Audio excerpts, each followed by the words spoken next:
छात्र नेता निर्मल चौधरी की कल गिरफ्तारी हुई और आज जमानत हो गई। हमारे साथ मौजूद है निर्मल चौधरी, इनसे बातचीत करेंगे।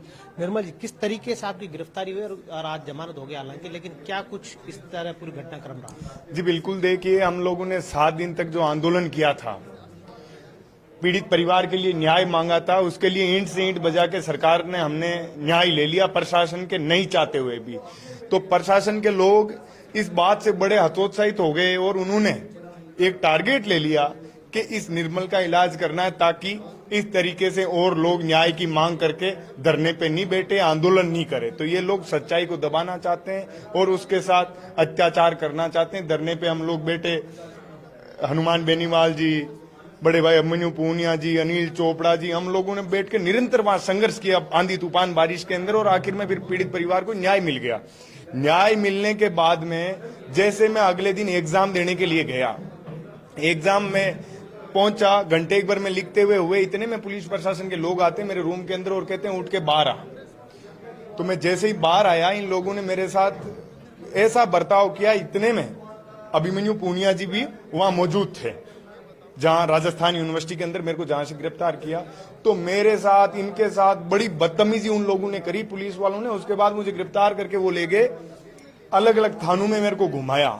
मैं पुलिस प्रशासन से ये पूछना चाहता हूं कि आप इस तरीके से, मैंने ऐसा क्या गुनाह कर दिया, ऐसा जो आप मेरे साथ एक आतंकवादी जैसा सलूक कर रहे हो, ऐसा अत्याचार कर रहे हो, ऐसा अन्याय कर रहे हो। लेकिन मैं आपको बता देना चाहता हूं कि किसी भी तरीके से हम लोग दबने वाले नहीं है। इसी तरीके से लड़ाई लड़ी है, आगे भी इसी तरीके से लड़ते रहेंगे। आदरणीय सचिन पायलट साहब ने कमिश्नर साहब से बात करी और कमिश्नर साहब को आगाह किया कि पूरा कांग्रेस परिवार इन लड़कों के दोनों के साथ है। आप बहुत गलत रास्ते पे चल रहे हो और इन लोगों के साथ अत्याचार और अन्याय पूरा कांग्रेस परिवार बर्दाश्त नहीं करेगा। दिल्ली से कांग्रेस पार्टी ने आदरणीय राहुल गांधी जी और वरुण चौधरी जी का भी मैं धन्यवाद करूंगा कि उन्होंने विमल त्यागी जी को, जो सुप्रीम कोर्ट में लॉयर है, उनको मेरा ये मुकदमा लड़ने के लिए भेजा कि न्यायपालिका से इस मुकदमे के अंदर अपने को जीत के आना है। क्योंकि इन लोगों ने मेरे को 2022 का मुकदमा, मुझे आज तक पता ही नहीं है कि मेरे खिलाफ कोई मुकदमा भी है क्या। इन्होंने ना मुझे कभी नोटिस दिया, ना कभी कोई इतला की, और इस तरीके का ये षड्यंत्र करके मेरे को थाने के अंदर पूरी रात इन लोगों ने एक आतंकवादी की तरह टॉर्चर किया और पारिवारिक रूप से टिप्पणियां करी तरह तरह की। तेरे पूरे परिवार को बर्बाद कर देंगे, तेरी दोनों बहनों को अंदर डालेंगे, ये करेंगे वो करेंगे। ये अनुचित है। लोकतंत्र के अंदर इन चीजों की जगह नहीं है। पुलिस प्रशासन का काम है कानून के दायरे में काम करना, लेकिन वो लोग कानून से बाहर आके इस तरीके का जो षड्यंत्र करते हैं। और हम जैसे लोग हैं, सोचिए, मैं तो आपके सामने आ गया, सब लोगों के सामने आ गया, ये पर्दे के पीछे कितने लोगों को, ऐसे जो ग्रामीण परिवेश के लोग होते हैं जिनकी कोई सुनने वाला नहीं होता, उनको प्रताड़ित करते हैं। ये तो अंग्रेजों भी, ये जो प्रशासन के लोग हैं, ये तो अंग्रेजों के भी बाप हैं। ये इस तरीके का हम लोग सहन नहीं करेंगे और इनके खिलाफ हमेशा प्रयास करेंगे कि इनको कैसे इसका अंत किया जाए, और पूरे प्रदेश के युवा साथी इस लड़ाई को मजबूती से आगे भी लड़ेंगे। आपको पुलिस कस्टडी में रखा था? जी बिल्कुल, पुलिस प्रशासन के लोगों ने इस तरीके से बर्ताव किया। कहाँ पे रखा था?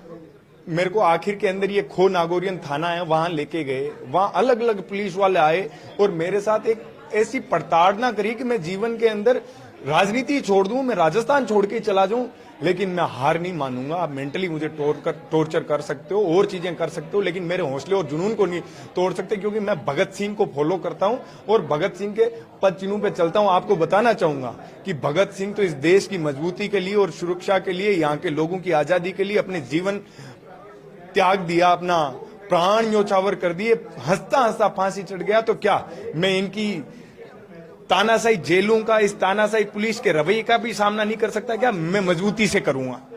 आपको जब गिरफ्तार किया तब आपको आभास था क्या कि पुलिस आने वाली है, आएगी, ऐसा कुछ? नहीं, मैं तो एग्जाम दे रहा था अंदर बैठा बैठा। इन्होंने किस तरीके से ये षड्यंत्र किया, मुझे तो भरोसा ही नहीं होता कि इस तरीके से भी पुलिस प्रशासन करता है। ऐसे तो गुंडे भी नहीं करते हैं। आपने कानून ने राय ली कि इस तरीके से कभी पुलिस करती नहीं है ऐसा, क्योंकि आगे की क्या कुछ कार्रवाई रहेगी? जी बिल्कुल, देखिए, इन लोगों ने तो 1-2 साल अंदर डालने का कार्रवाई बिठा ली थी, लेकिन आपके सामने मैं 24 घंटे के अंदर ही बाहर आ गया हूं। तो ये न्यायपालिका पे मुझे पूर्णतः भरोसा था कि अत्याचार, अन्याय और झूठ की लंबी उम्र नहीं होती है, सत्य कभी हारता नहीं। आगे की क्या रणनीति रहेगी? जी आगे बिल्कुल, जिन जिन लोगों ने ये इस घटना को अंजाम दिया है, उन लोगों को मैं न्यायपालिका के द्वारा चुनौती दूंगा और उनके खिलाफ कार्रवाई करूंगा। तो ये हमारे साथ थे निर्मल चौधरी ने साफ तौर पर कहा कि अब आगे कानूनी लड़ाई